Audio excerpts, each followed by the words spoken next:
Hello, dear listeners, and welcome to our channel. Here, you'll find the most enchanting tales, woven with magic, wonder, and adventure, to help you drift off to sleep with a smile.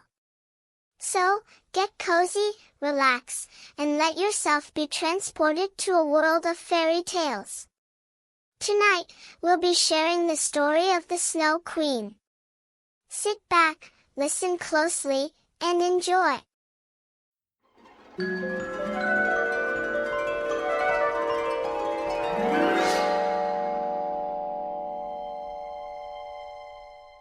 The Snow Queen. This tale begins long time ago, in a time when the devil was still young and enjoyed crafting wicked inventions. One day, he created a mirror.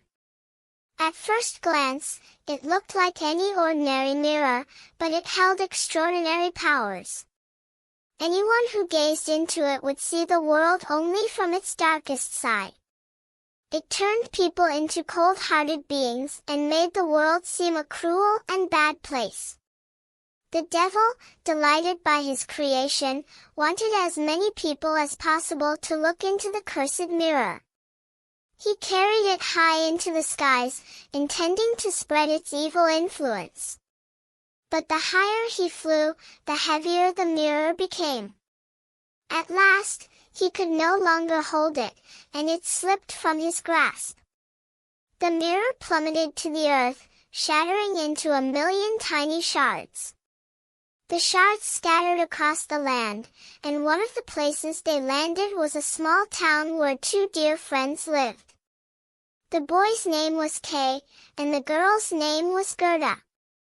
They were neighbors and as inseparable as siblings. They spent their days playing, sharing secrets, and getting into harmless mischief. Their favorite pastime was tending to the little garden they cared for together. One chilly winter day, Kay and Gerda were having a playful snowball fight. Though the air was freezing, their laughter and joy warmed them. Gerda, however, didn't realize that one of the snowballs she was about to throw at Kay contained fragments of the devil's cursed mirror. The snowball hit Kay, and in that instant, his cheerful smile vanished. Kay scowled at Gerda and said, "It's disgusting out here. I'm going home. And I don't want to talk to you anymore." Turning his back on her, he walked away. "Kay, wait!" Gerda called after him. "Come to my house for some hot chocolate, you love it so much," she pleaded, hoping to soothe his sudden anger. She thought he was upset because of the snowball she had thrown. But Kay ignored her calls, his steps firm and unrelenting. Heartbroken and confused, Gerda returned home, wondering what had caused her best friend to change so suddenly. Since then, a few days had passed, but Kay still refused to be friends with Gerda. When he finally told her one day that he didn't want to waste his time with her anymore, Gerda was heartbroken. She couldn't understand what had happened. One day, she accidentally overheard her parents talking with Kay's parents. They spoke about how strange and indifferent he had become, as if he were a completely different boy. Gerda found this troubling, but there was nothing she could do. Kay wouldn't let her near him. One afternoon, as the children in the village were racing down a hill on their sleds, Kay joined them. He grabbed a sled and sped down the slope. Nearby, a group of boys were scheming to hitch their sleds to the next passing sleigh for a thrilling ride. As they debated who would attempt it, Kay overheard and boldly volunteered, claiming he wasn't afraid of anything. It seemed as though fate, or perhaps something darker, had a plan for Kay. The sleigh that came by was none other than the icy carriage of the Snow Queen herself. It was a grand sleigh, shimmering with frost and trailing a mist of cold, drawn by a gust of freezing air. Wherever the Snow Queen traveled, she brought an icy chill that seemed to freeze the world in her wake. Kay tied his sled to the Snow Queen's carriage, and an icy breath swept over him. The sleigh came to a sudden stop, and the Snow Queen stepped down, her presence radiating an almost unbearable cold. "You must be freezing," she said softly. "Let me help you." Before he could respond, she leaned in and kissed him on the forehead. Her kiss wasn't warm and comforting, it was icy, and with it, all of Kay's feelings of coldness vanished. "See? You feel better now," she said, her voice as smooth as ice. "And with my next kiss, you'll forget all about the people you once loved." Before Kay could protest, she kissed his forehead again. This time, it erased every memory of his family and friends, leaving his mind a blank slate. "That's enough," she said, her tone suddenly sharp. "A third kiss would kill you." "Come, sit with me," she commanded, beckoning him into her sleigh. She wrapped him in thick furs, and without another word, Kay was under the Snow Queen's control. He didn't realize he was now in the hands of a queen whose heart was made of ice, a queen who knew no warmth, love, or kindness. Gerda knew something was wrong when she hadn't seen Kay for a long time.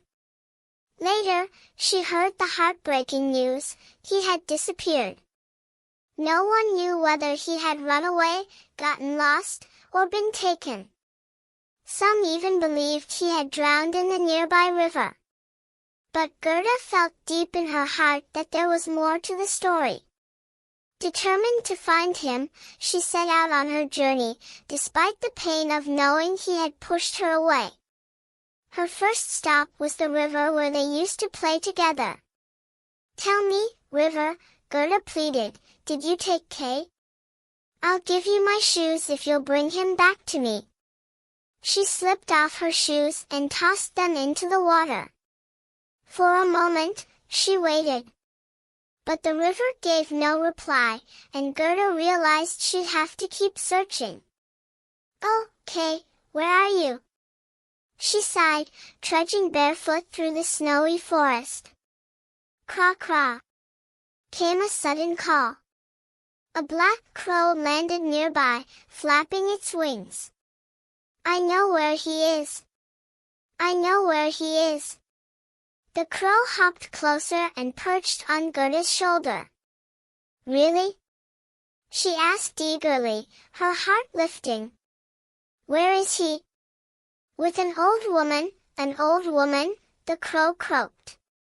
"In a house with a big garden, a big garden." Gerda's face lit up with hope. "Thank you," she said, her spirits renewed as she hurried off to find the house the crow had described. "Walk through the forest. It's the second village you'll come to, the second village," the crow advised with a final craw. Gerda walked what felt like an eternity, passing through the first village before finally arriving at the second. At the very edge of the village stood a large house surrounded by an expansive garden. Strangely, though it was the heart of winter, the garden bloomed lush and green, as if it were midsummer. Summoning her courage, Gerda approached the house and knocked on the door. An older woman answered and invited her inside. Gerda poured out her story, explaining her search for Kay, hoping against hope that he might be there. But the woman shook her head, saying she had never heard of such a boy.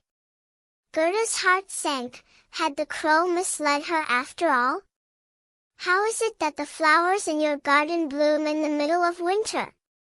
Gerda asked, gazing out the window at the vibrant blossoms.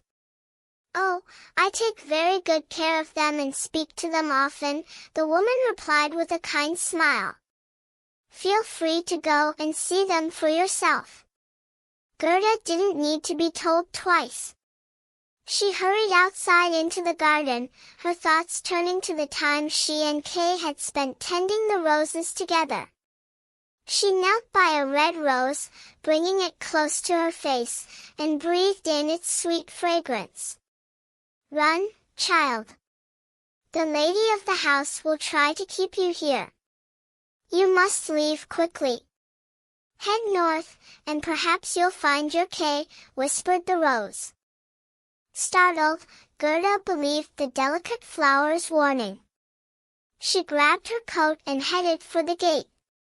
"Stay a while longer, there's no need to rush," the woman called out, grabbing Gerda's hand and trying to pull her back into the house.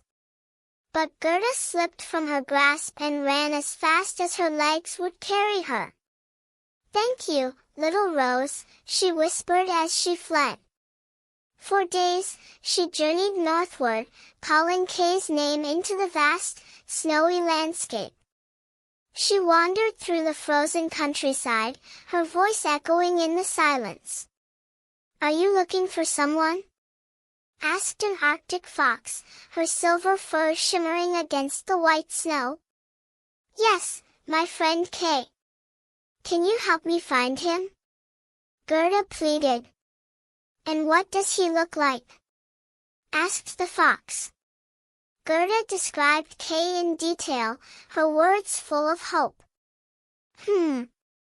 That sounds like our new prince," the fox said thoughtfully. "Come with me. I'll take you to his palace."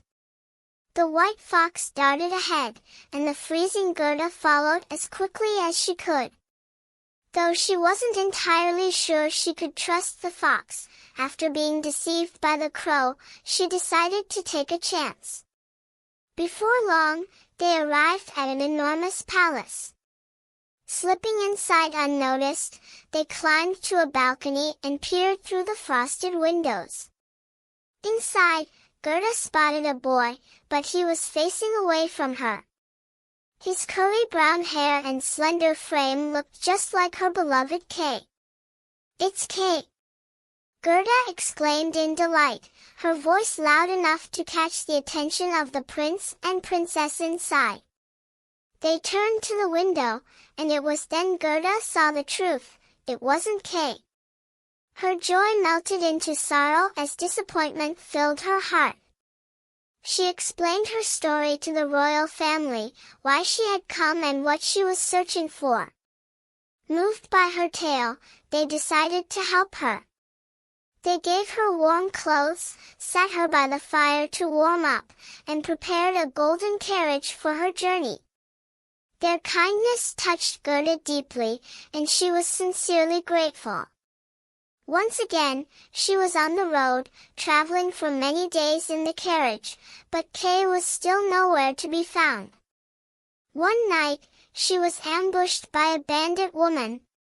The bandit stole her warm clothes and the carriage, then locked Gerda in a small hut nearby. The bandit woman lived alone in a shabby little house with only one companion, a reindeer waiting outside the door. Though rough and gruff at first, the bandit grew lonely and eventually began talking with Gerda. As Gerda shared her story of searching for her friend, the bandit softened.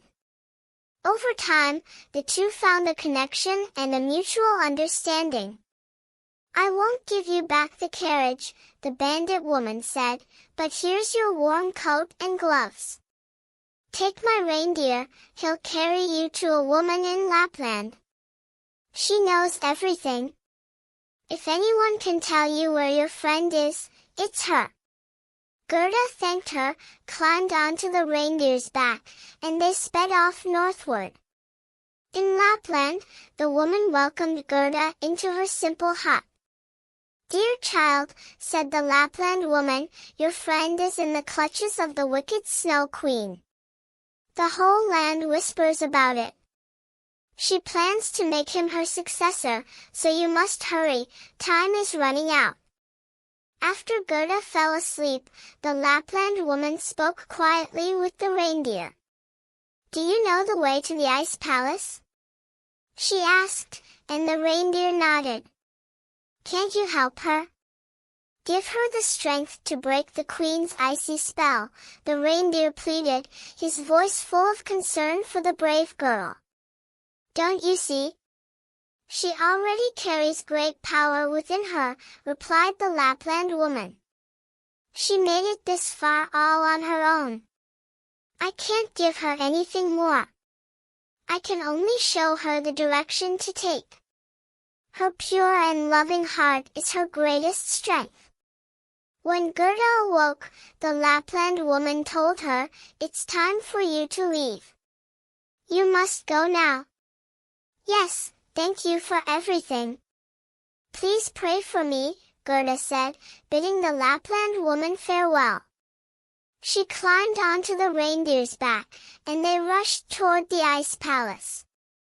When they reached its gates, the reindeer gently set Gerda down, then turned to make his way back home. When Gerda stepped inside, she found herself in a vast hall made entirely of ice. At the center of the hall sat Kay on a grand throne, where the Snow Queen herself once presided. He appeared deep in thought, silently moving pieces of ice with his gaze. Gerda's heart leapt with joy. She ran toward him, tears of relief streaming down her face. Wrapping her arms around him tightly, she exclaimed, "I knew I would find you someday, Kay. I've missed you so much." But Kay didn't react. He didn't even look at her. His eyes stared blankly into the distance, devoid of emotion. Seeing her friend so unresponsive, Gerda began to sob. Her tears flowed freely, and one tear fell onto Kay's chest. The warmth of her tears seeped into his heart, melting the icy layer the Snow Queen had placed around it. "Gerda? Is it really you?" Kay murmured, his voice filled with wonder. His eyes focused on her, and memories began to flood back. Realization dawned, and regret washed over him. "Oh, Gerda, I'm so sorry for how I treated you," he whispered, his own tears beginning to fall. As his tears flowed, a shard of the devil's mirror dislodged from his eye and fell away. Slowly but surely, Kay was himself again. His laughter returned, and with it, the joy and light of his true self. The strength of their friendship radiated through the icy hall. The shards of ice around them began to shift and assemble into the word eternity. It was the very word Kay had been trying to form all along, knowing it was the key to defeating the Snow Queen. Together, they had succeeded, and in that moment, the Snow Queen's power was broken forever. Hand in hand, Kay and Gerda left the ice palace, eager to return home. Along the way, they stopped to thank the Lapland woman, the bandit, and the royal couple for their kindness and help. The journey back was long, but spring had arrived by the time they reached their village. As the years went by, Kay and Gerda grew up, but they never stopped being the best of friends.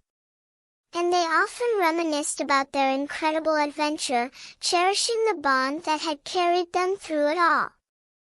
That's all for now, dear children.